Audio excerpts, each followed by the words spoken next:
Ocean? Saan ka 50 ba? dollar. Di ba nag-exchange gift kami? Yun. Ah. Nabunot mo. Mm. Yung sinuot ko nung umakyat tayo ng bundok, pula, yun yung nilagay niya, tapos lagyan pa niya ng coupon. Ang ano namin is $50 lang ilagay. Siya, sa kanya, sobra-sobra na. Yun ko, oh. Baka marami ka. Sabi ko sa kanya, baka nakalimutan mo to, coupon siya, ano, sinali ko talaga yan. Tapos yung damit, may tag pa yung 70 pa yung Baka price nun. binigay ng amo niya. Yung coupon, binigay ng amo niya, 250 daw binigay sa kanya. Kailan kasi Christmas naman. Ha? Christmas naman, hindi kailangan yung Oo nga eh, baka. pag meron ka, dagdagan mo.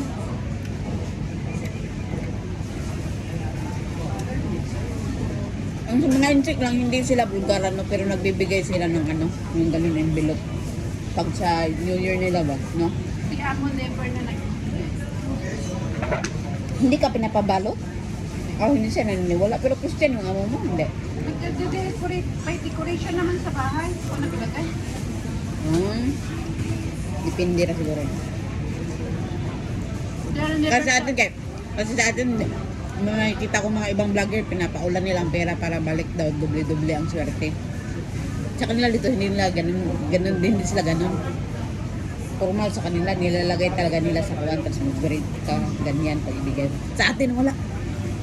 More swerte daw, wala. Sa atin kaya more goods ang bigay-bigay pag Christmas. Yung dating ang amo ko sa Manila,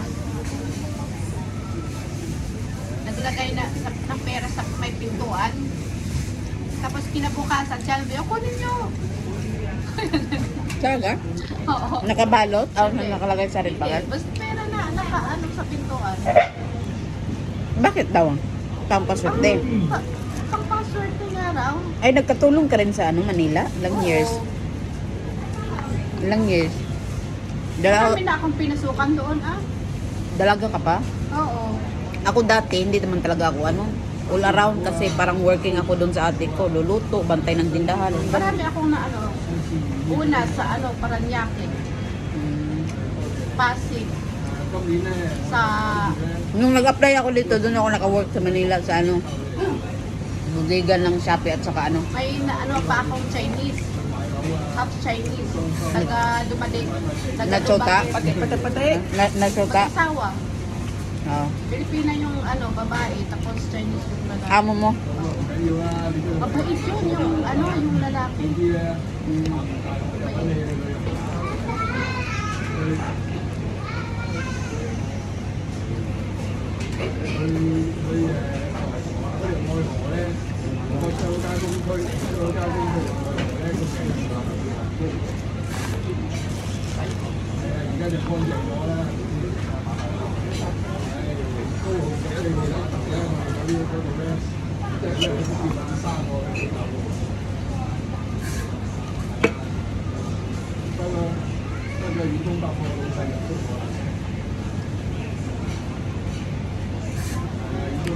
Feeling ko pupunta din sila amo, baka may snow. Pero ang tagal na siguro nila nung sila lang dalawa ba mag-travel ba? Walang kasamang wata. Oh. Kaso pag may batang kasama.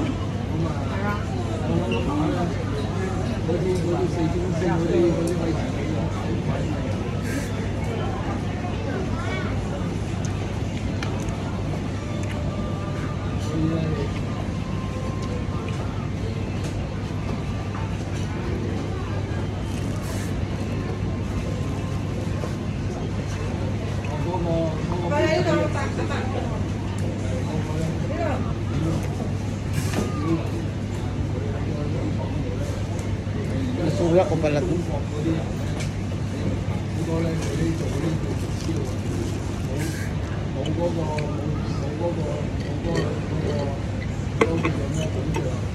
Mura na to dun sa ano, harap ng 759, $3. $3. Harap ng 759 ba? Dun sa baba. Dun. 759 ba? Ay, yung kainan doon. Hindi. Di ba susi to, kanto. Straight mo lang yan. Ang kasunod barbershop, ang kasunod pet shop, ang kasunod yun na 759. Harap nun.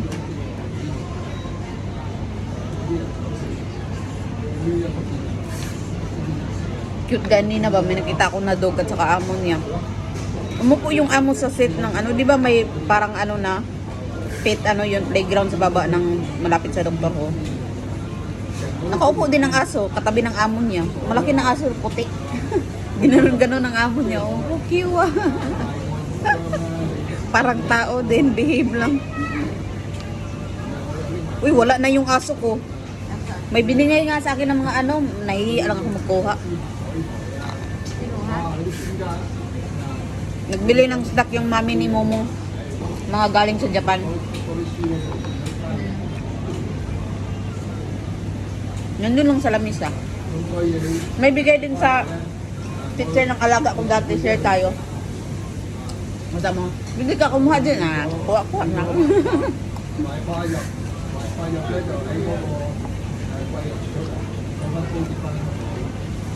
Wala online fireworks, no? Dito? Wala. Ano lang, yung countdown lang kasi 'di ba yung nangyari sa fire.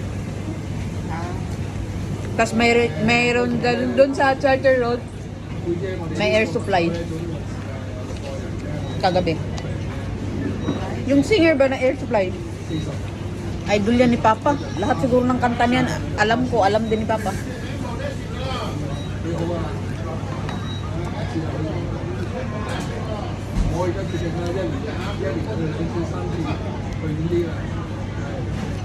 Tatandaan na mga yun. Oo, pero classic pa rin pag pakinggan mo yung kanta. Matagal na yun. Bata pa ako naririnig ko. Pag ba yung mga handaan sa bahay mo. May cassette. Diba? Yung cassette. Mm. Ano? Tape. Tape pa rin yung uso sa latin. Marami ako. Marami. Mga DVD na live nila, yung makakapal na ano ba? Parang ngayon no, hindi na uso yung mga CD no. Kasi maririnig mo sa Apple Music, may mga USB, ganyan, sa phone, YouTube, Spotify. Unless na lang kung ano, may edad na tapos hindi mahilig sa phone. Alam mo, nung naglinis ako sa kwarto nila mo, may mga nakatagong mga Chinese lang, di tinapon. Mga hindi pa binuksan, yung mga CD na malalaki, yung mga album ba, bagong release, tapos bibili sila. Ano bang ginagawa nila ni amo nito? Tapos may mga DVD pa. Yung mga DVD na mga ganun day. So iba din, tibay talaga to si sir. Grabe. Hindi, si amo tinatapon na yan, pero si sir,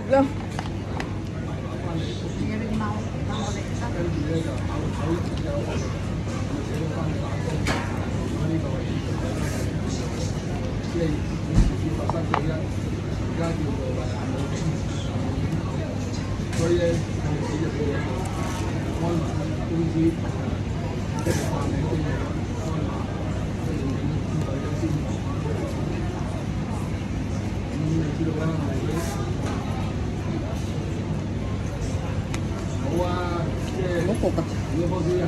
Sa kadaghay handa nga ako makita sa scroll sa FB bawa jud ko nakita nga gulay o isda. Puro karne, bili, litson. Litson. Grabe. Dapat ito isang kailang nga diri Hong Kong. Nga nagbakasyon sa Pinas. Takuay kayong litson day as in. Lami ay ko takuay kayong litson dito lang padalaan ng panit. Sarap yung website box yun eh. Kayo wala bang handa sa inyo? Anong hinanda ng anak mo? Wala kang hinanda mga bigas-bigas, lagyan ng pera, ganyan. Wala. Yung anak mo sa Pinas ba? Tulog lang na maaga. Sa amin, wala masyadong handa. Ano lang ginawa? Nagpa-games. Christmas lang sila. Maganda. Nagluto yung asawa mo or bilbil lang? Buto sila. Batok ngayon yung mga Litson Bailey lang kasi pag Litson kasi mahal, tas sobrang laki. Tas di pa maubos. Di ba?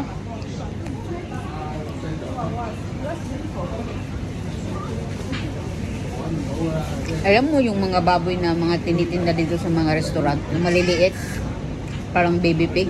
Mahal yan. Anong tawag dyan? Mga ilang buwan kaya yun. Hindi ko alam, basta mahal daw yan. Kasi sabi nila mahal daw. Sa atin, hindi natin pwede katayin, sayang. Nakakaawa, oh. Sayang. Hindi pa lumaki, may benta. Lalaki pa yun. Mas mahal pag lalaki.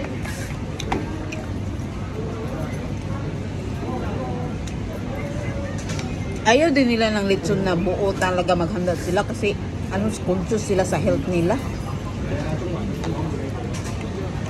Sa atin na parang wala nang bukas. Kasi sa atin, maraming tao nakakain. Ako, nung sa mga nag-scroll ako nito ba, lahat kaya to sariling pera nila or may iba dito umutang siguro para panghanda.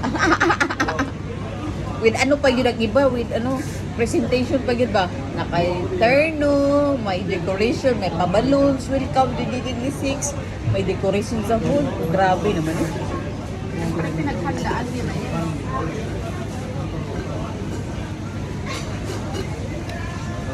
Pinoy lagi mo di palupig na may mga una na ba? Kung wala kang Wala talaga ang ipon mo dahil kung wala kang ibang sideline na business. Kasi example, may magkasakit sa pamilya mo, oh, bill.